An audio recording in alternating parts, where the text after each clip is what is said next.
I shaved every inch of my body just in case. She joked before a concert. I pretended not to hear, but while she partied, I packed her life into boxes. The next morning, she came home drunk to an eviction notice and a locked door. Hey, Reddit. I've been sitting on this for a while and figured I'd throw it out there. My ex and I were together for 2 years, and everything fell apart after one night that showed me exactly who she was. I handled things quietly, legally, and maybe a bit coldly, depending on who you ask. Some people said I overreacted. Others said I showed restraint. So I'll let you guys decide. Did I go too far? Or was I just finally standing up for myself? If someone told me that one sentence could end a 2-year relationship, I'd have laughed. Turns out it can. I'm Jeremy, 32, work in telecom, own an apartment that I actually worked my butt off for. My girlfriend Emma moved in after a year of dating. She called herself independent and said paying me rent made her feel like she was pulling her weight. I even drafted a simple written agreement. Nothing fancy, just to keep things clear. It was her idea, actually. For a while, she sent her share every month on time, acting proud about it. But lately? Excuses. Work's been slow. My card glitched. I'll send it tomorrow. Tomorrow turned into next week, and next week turned into nothing. I didn't push it. I figured, whatever. People hit rough patches. That was my mistake. It was a Friday night. I was off work early, planning to crash on the couch with takeout and a movie. Emma was running around the apartment like she was late for an interview. Hairdryer blasting, closet doors slamming, perfume cloud heavy enough to kill mosquitoes. She was going to a concert with her friends, Sarah and Rachel. They came over around 7, loud, dressed like they were about to headline the show themselves. I stayed in the living room, pretending to scroll through Netflix. They went straight to the bedroom to get ready. Their voices carried through the cracked door. I wasn't eavesdropping at first. They were just loud. But then, right between talk about outfits and drinks, Emma's voice cut through. I shaved every inch of myself, she said, laughing. You know, just in case. Rachel burst out laughing. Sarah hesitated, then awkwardly laughed too. I froze. Not a blink. Not a breath. Just that one line echoing in my head like a bad ringtone. Just in case. It wasn't even the words that hit me. It was the way she said them. Casual, confident, like it was no big deal. She wasn't embarrassed or joking to cover insecurity. She was bragging. My brain was trying to find some way to make it mean anything else. Maybe she meant just in case of sweat or something dumb. But deep down, I knew exactly what she meant. They came out of the bedroom about 20 minutes later. Emma was glowing. New dress, full face of makeup, hair perfect. She looked good. She always looked good. But something about her that night felt fake, like she was playing a character. Hey, babe, she said, leaning down to give me a quick kiss. We're heading out. Don't wait up. I looked at her, smiled a little. All right. Have fun. Stay safe. She didn't notice anything off. She never did unless it affected her directly. She just grabbed her purse, laughed at something Rachel said, and they left, heels clicking down the hall, laughter fading into the night. It all lined up perfectly. I wasn't angry, not yet. I just felt done, like someone had flipped a switch. You spend 2 years thinking you're building something, and then one dumb sentence tells you the foundation was rotten from the start. I stood up, turned off the lights, and walked to the bedroom. Half the closet was hers. Drawers filled with her things. Her shoes lined up like she owned the place. My apartment, the one I worked years for, had slowly turned into her stage. And just like that, I decided it was over. No screaming match. No dramatic breakup speech. I wasn't giving her that satisfaction. She'd made her choice before the concert even started. I was just late to realizing it. She thought she was walking out for a concert. She had no idea she was walking out of my life for good. By morning, Emma would no longer be my problem. That thought played in my head like a calm instruction, not revenge. I wasn't pacing or yelling, or imagining dramatic lines to say. I just felt done. I grabbed 3 duffel bags from the closet and a few empty boxes I'd kept from when I first moved in. I started with her side of the closet. It looked like a department store. Color-coordinated tops, dresses, shoes lined up perfectly. I pulled each hanger down, folded everything neatly, and placed it in the bags. As I worked, my mind replayed every small thing that I had brushed off before. The times she tilted her phone away when she texted. The work dinners that somehow ended at 2 a.m. The male coworker she swore was like a brother. The fake smiles. The short temper. The way she'd turn cold after a good weekend like she needed to reset. I folded one of her blouses and almost laughed. It still had a price tag on it. She'd probably bought it to wear for someone else. When I opened her purse drawer, something slipped out. A folded receipt. I picked it up, thinking it was from a restaurant. Nope. The top read, Moonlight Room Gentlemen's Club, dated last Friday. Under her name. $87.50, cover, plus drinks. I stared at it for a solid minute. She hadn't even bothered to hide it. It wasn't like she worked there, and she sure as hell didn't mention going there with friends. I guess girls' night out had a different meaning now. That was the exact moment everything clicked. It wasn't just the comment. She'd been living in my place while shopping for someone else's attention, playing the loyal girlfriend while sneaking around like a teenager who thought she was smarter than everyone else. I tossed the receipt into my wallet to save as a proof and kept going. Methodical, clean. In her nightstand, I found her dream journal. I didn't read it. I wasn't interested in knowing what kind of delusional fantasies she'd been writing about. The only thing I took was the small ceramic cat figurine her grandmother gave her. I wrapped it carefully. I wasn't cruel, just efficient. By 2:30 a.m., her side of the bedroom was spotless. It didn't even look like she'd ever lived there. I took the boxes to the living room and stacked them by the door. I stepped back and looked at the pile by the entrance. 6 boxes, 3 bags, and her purse on top. I checked my phone clock, 3:17 a.m. I snapped a photo of the stack, timestamp included. Not for bragging, just in case she tried to pull something later. Documentation was my insurance now. When I finally went to bed, I locked the bedroom door behind me. It wasn't fear, just prevention. I knew she'd be coming back late and drunk. Emma was predictable that way. At 4:03 a.m., the front door clicked open. Then came the sound of heels. Uneven steps, a stumble, a crash. What the? Her voice slurred, followed by the thud of boxes tipping. Jeremy? I stayed silent. She moved around, rustling through the boxes, realization slowly sinking in. Jeremy? What is this? She yelled, voice cracking. Are you serious right now? She tried the bedroom door. The handle shook, then came pounding. Open the door! What the hell is all this? Why is my stuff by the door? I slipped in my earplugs and laid back. Her yelling turned from confusion to anger, to full-blown sobbing. You're overreacting. You can't just throw me out like this. I didn't respond. I didn't even flinch. The more she screamed, the calmer I felt. After about 20 minutes, the noise stopped. I heard shuffling, then the front door creak open. She started dragging her boxes out one by one. It sounded like punishment in real time. Each scrape of cardboard against the floor was another part of her leaving. By 5 a.m., silence again. The apartment felt completely still.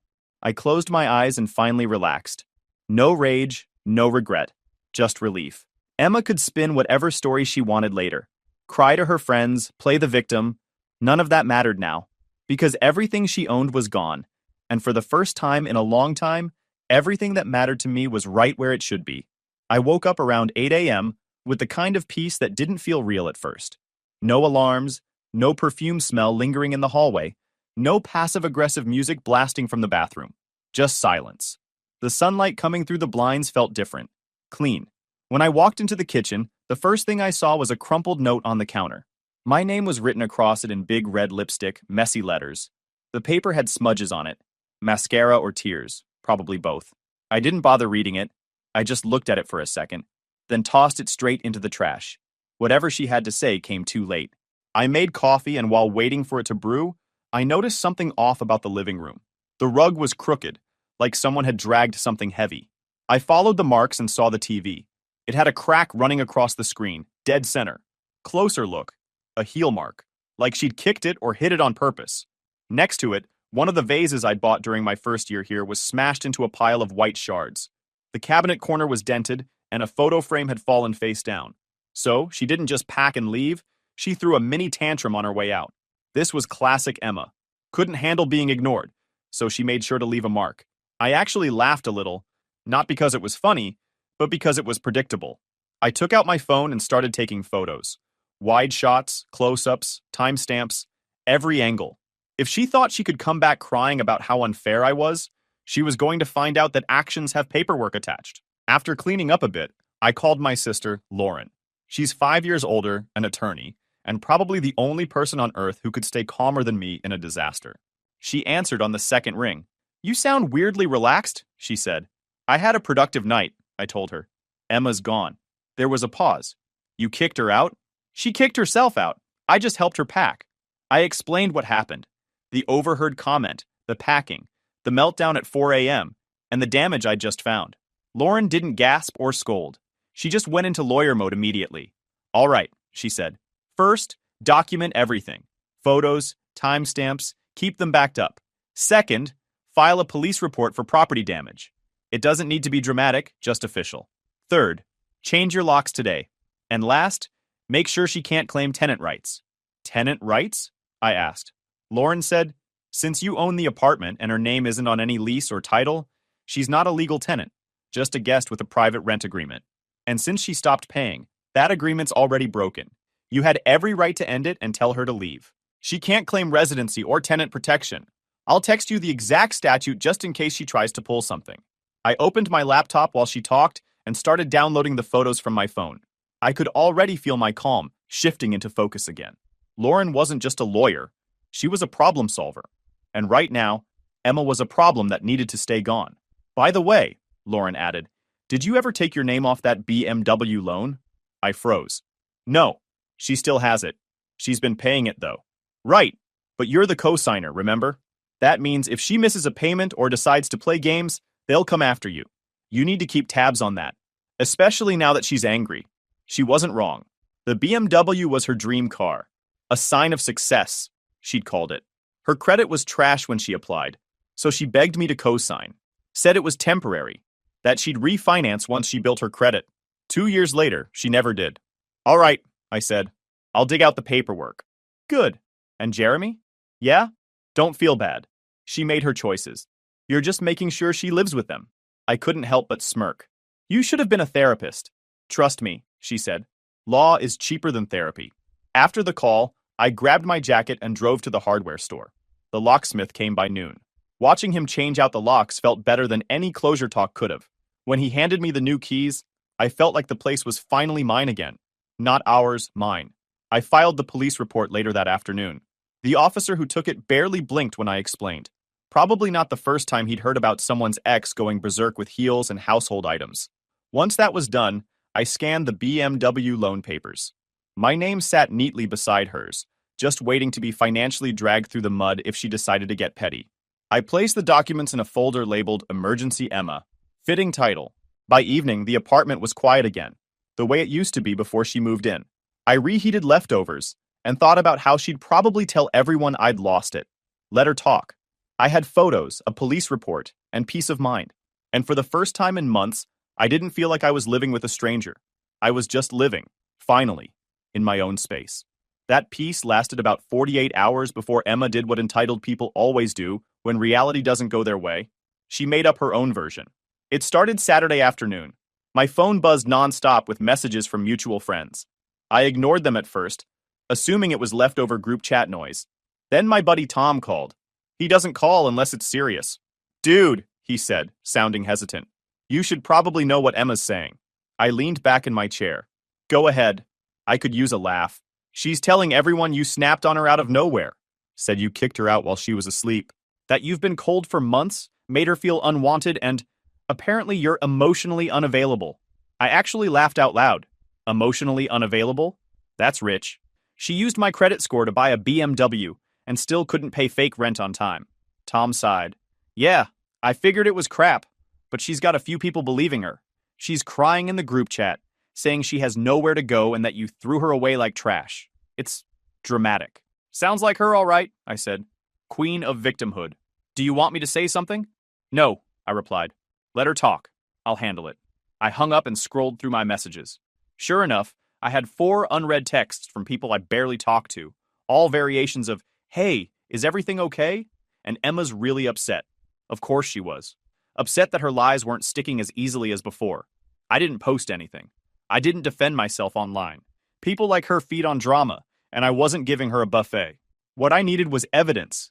Clean, undeniable, factual. Then I remembered Sarah. She was one of the girls who'd been there the night of the shaved comment. She'd laughed awkwardly, not fully in on the joke. Out of the 3, she was the only one who didn't seem fake. I found her on Instagram through those old group photos, sent her a quick DM, and she gave me her number. I hesitated for a second, didn't want to drag her into it, but then I thought about Emma spinning her nonsense while I stayed silent. No thanks. I sent a text. Hey, Sarah, I know this is awkward, But can I ask you something? When you guys were here Friday before the concert, you heard what Emma said, right? About shaving just in case? Was I wrong to take that seriously? She replied within 2 minutes. No, you weren't wrong. It was a lousy thing to say.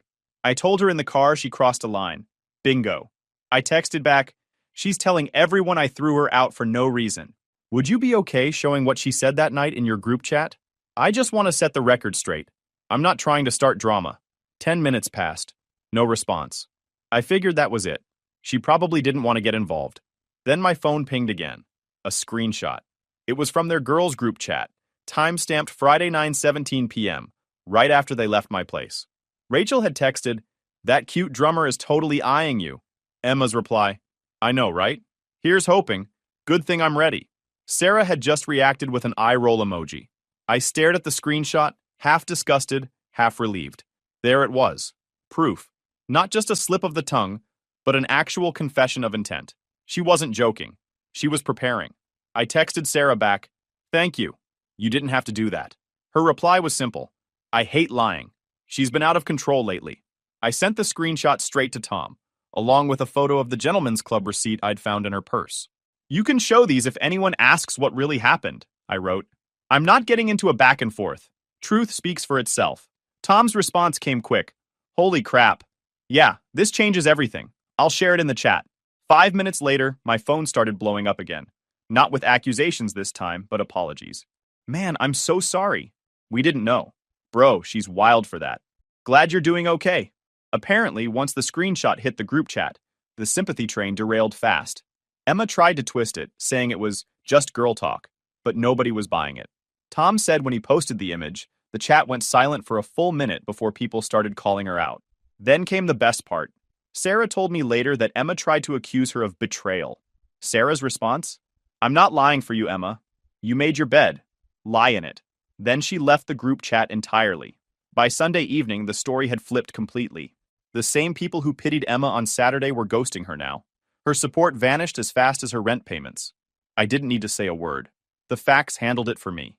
That night, I sat on the couch, phone silent, apartment peaceful again.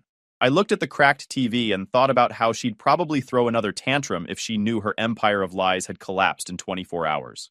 The funny thing is, I didn't even feel triumphant, just satisfied. Like taking out the trash. Not exciting, but necessary. Emma wanted attention. I gave her consequences instead. And judging by the silence from her side of the world, she wasn't enjoying them.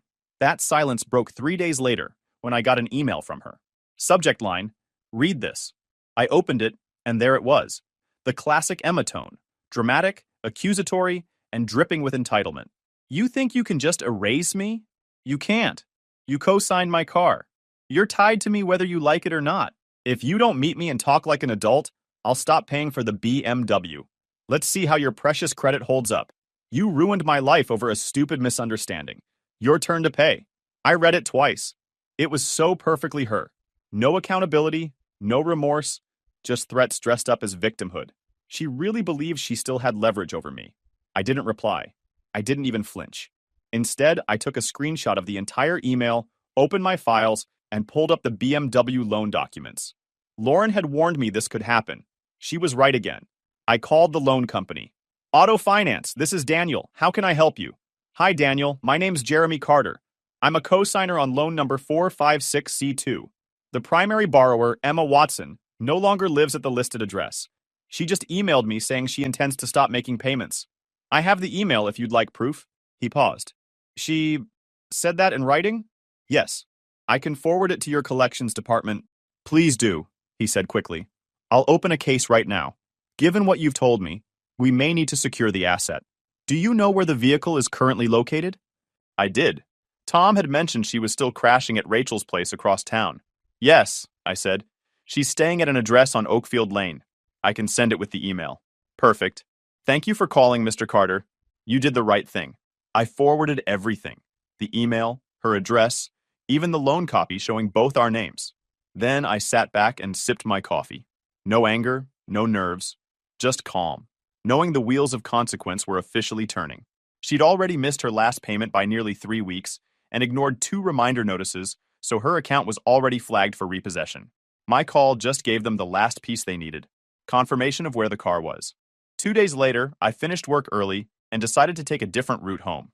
I'll admit, curiosity played a role. Not emotional curiosity, just tactical. I wanted to see if the loan company had followed through. As I turned down Oakfield, I didn't even have to look hard.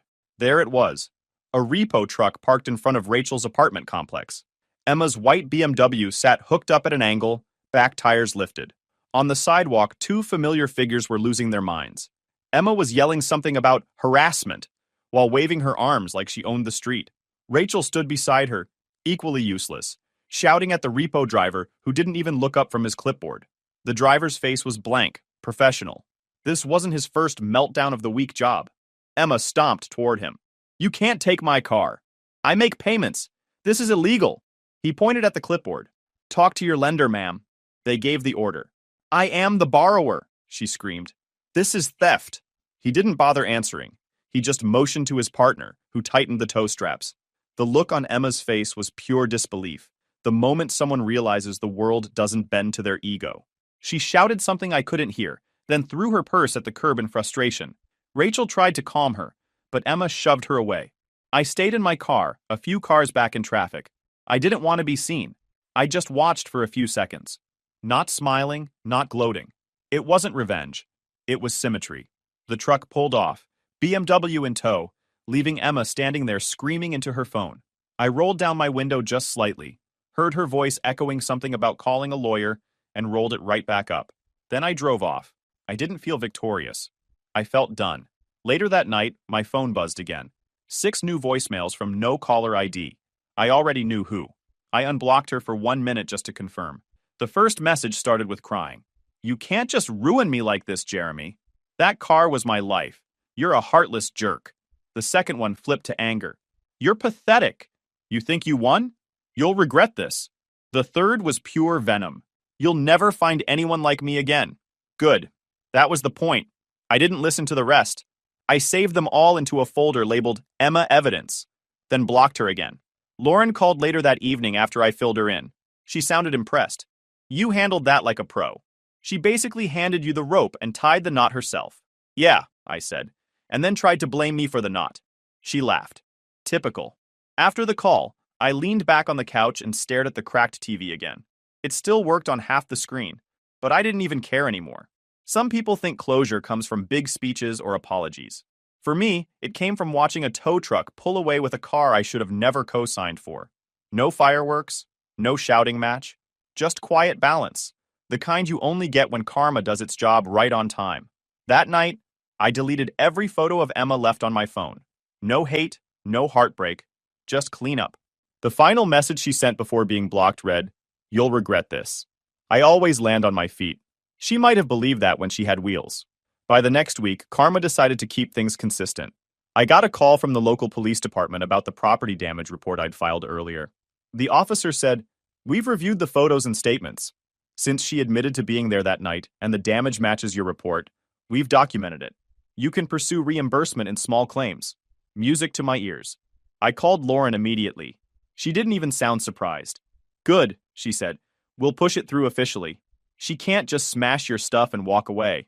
Lauren helped me file a claim through small claims court, attaching the police report, timestamps, and photos of the broken TV, the dented cabinet, and the cracked vase. It was clean, organized, and completely airtight. 2 weeks later, Emma got her notice. She didn't show up to the first hearing, probably thinking it was just a bluff. The judge ruled in my favor. She was legally required to pay me for the damages, a few $1,000s total. When the letter confirming the payment came through, I framed it for a day just to enjoy the view. Lauren joked, "You handled this breakup like a boardroom audit." "Hey," I said, "she wanted to treat life like a game." I just read the rulebook. It felt good. Not vengeful, not smug, just clean. For once, I'd handled something the right way from start to finish. By mid-month, my routine was simple. Work, gym, peace. No crying, no yelling, no silent treatments. Just quiet. Then Sarah texted me. "Hey, you free this weekend? Coffee's on me. I owe you an update." We met at a small cafe downtown. She looked uncomfortable, but also relieved, like she needed to unload something. "So," she started, "Emma's not doing great." "Define not great," I said, stirring my coffee. "She's broke. The car's gone, obviously. Rachel kicked her out last week after a huge fight. I guess Emma's been blaming everyone but herself. I leaned back. That tracks. Sarah sighed. And Rachel told me something else. I debated even saying it, but you should probably know. I raised an eyebrow. Go ahead. Rachel said Emma hooked up with one of the guys from the gentleman's club, the same night that receipt was from. I just stared at her. The room suddenly felt heavier, even though I'd been expecting something like that deep down. Sarah looked apologetic. I'm sorry. I didn't know how far it went until now. I nodded slowly. No, you did the right thing. It doesn't shock me. It just confirms what I already suspected. After coffee, I drove straight to a clinic. Not because I was paranoid, just because I refused to let her recklessness touch me again. Quick test, clean results. The doctor told me, "You're good," and I walked out feeling like I'd just closed the last open tab of that chapter. Lauren called that evening. How's freedom treating you? She asked. Better than therapy, I said. You were right about everything. She chuckled. I usually am. With every passing day, the noise from Emma's side faded further into nothing. She wasn't just out of my apartment. She was out of my system. Sometimes I'd catch myself noticing little differences. The sink stayed empty. The bed stayed made. The remote stayed where I left it. No guilt trips, no tension, just calm. The apartment didn't feel haunted anymore. It felt new.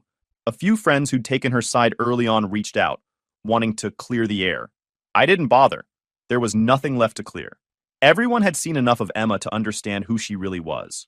I spent my weekends fixing things I'd ignored for months. Small repairs, hanging pictures, upgrading furniture. Every improvement felt like deleting another piece of her.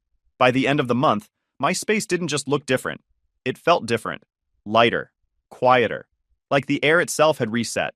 On my last call with Lauren about the case, she said, "You know, most people would have blown up or done something stupid. You just handled it like a chess match." Because that's what she never learned, I said. Actions have moves, not feelings. She laughed. Put that on a mug. I hung up and looked around the apartment. The new TV glowing, my desk clear, the evening sunlight hitting the floor just right. No drama, no guessing games, no chaos disguised as love, just peace, the kind that doesn't ask for permission. I thought about how much time I'd wasted trying to fix a person who was never broken, just selfish. Losing her wasn't a tragedy. It was subtraction by addition. Sometimes you don't realize how heavy someone is until they're gone, and your whole life finally stands upright again. Emma used to say she made my world brighter. Turns out she was just blocking the light. It had been about a month since I'd heard anything about her. The chaos she left behind had turned into quiet, the kind that doesn't feel lonely, just clean. I woke up early, worked out, made breakfast, and didn't have to check my phone for damage control. Life had gone back to something simple, something mine. That morning, I got a call from an unknown number. I almost ignored it, but something told me to answer. Hi, is this Jeremy Carter? A polite woman asked. This is Linda from Oakwood Residences. I'm calling to verify a rental reference for an applicant named Emma Watson. She listed you as her former landlord. I almost laughed. The audacity. Sure, I said, keeping my voice professional. She stayed in my apartment for about 2 years, but was never on the lease. She was a guest with a private agreement to contribute rent. I see, Linda said, her tone tightening. Were those payments on time? Not always, I replied. She was late several times and eventually stopped paying entirely. Understood. Any issues with property damage or conduct? I paused for a second, then said, yes. She caused damage to my TV, furniture, and personal items when she left. It's been legally settled, but you might want to keep that in mind. There was silence on the line for a moment before Linda said quietly, Thank you for your honesty. That's all I needed. Happy to help, I said, and hung up. I knew that tone. Emma's rental application just died on the spot. That night, I sat on the couch with a movie playing when I heard a sound that didn't belong. Sharp and loud, like glass shattering. At first, I thought something fell in the kitchen. Then, I heard it again and again. I got up, walked to the front window, and froze. In my driveway, under the streetlight, stood Emma, swinging a hammer straight into my car windshield. The first hit had cracked it. The next few were pure rage. She looked unrecognizable, hair wild, tears streaking her face, screaming words I couldn't make out through the glass. Emma, I yelled, throwing the door open and rushing outside. What the hell are you doing? She spun toward me, hammer still in hand. You ruined my life, she screamed, voice shaking. You took everything from me over a stupid joke. I stopped a few feet away, keeping distance. Put that down before you hurt yourself, I said, already dialing 911 on speaker. She started sobbing, half yelling, half gasping. You think you're so perfect? You think you can just throw me away and move on like I was nothing? You weren't nothing, I said flatly. You were a liar who got caught. Her face twisted in anger. She hurled the hammer at the ground, grabbed a shard of glass from the windshield, and pointed it at me. Don't you dare talk to me like that! You don't understand what you did to me? She shouted, stepping closer. I kept my phone up, filming. Emma, stop! The police are on their way. She laughed. A cracked, hysterical sound. You destroyed me, Jeremy! You think I cheated? I was just having a little fun. I didn't even do anything wrong. I stared at her, disgusted. A little fun? You flirted with a drummer, went to a gentleman's club, trashed my place, and tried to blackmail me with a car loan. That's not fun. That's delusion. She screamed, You never appreciated me. Because there was nothing left to appreciate, I shot back. You need help, Emma. Not another excuse. Her expression shifted, almost breaking into something like guilt, but it didn't last. She waved the glass again. You'll regret this. You ruined my life. Then stop digging, I said calmly. Right then, red and blue lights flickered down the street. 2 police cruisers pulled up fast, lights flooding the driveway. Emma froze, realizing it was over. Drop it, one officer yelled, stepping out with his flashlight aimed at her. Emma dropped the shard, her hands trembling. The other officer grabbed her arms and pulled her back while she started sobbing again, saying, He lied about me. He ruined everything. They didn't argue. They cuffed her gently but firmly and guided her to the car. She kept crying, her voice fading as they read her rights. I gave the officers the security footage from my front camera, along with my phone recording. One officer nodded and said, We'll add vandalism and trespassing. You did the right thing calling us immediately. When they drove her away, I just stood there, staring at the cracked windshield. Lauren showed up about an hour later after I called her. She looked at the damage, then at me. You okay? Yeah, I said, exhaling. Just tired of being right about her.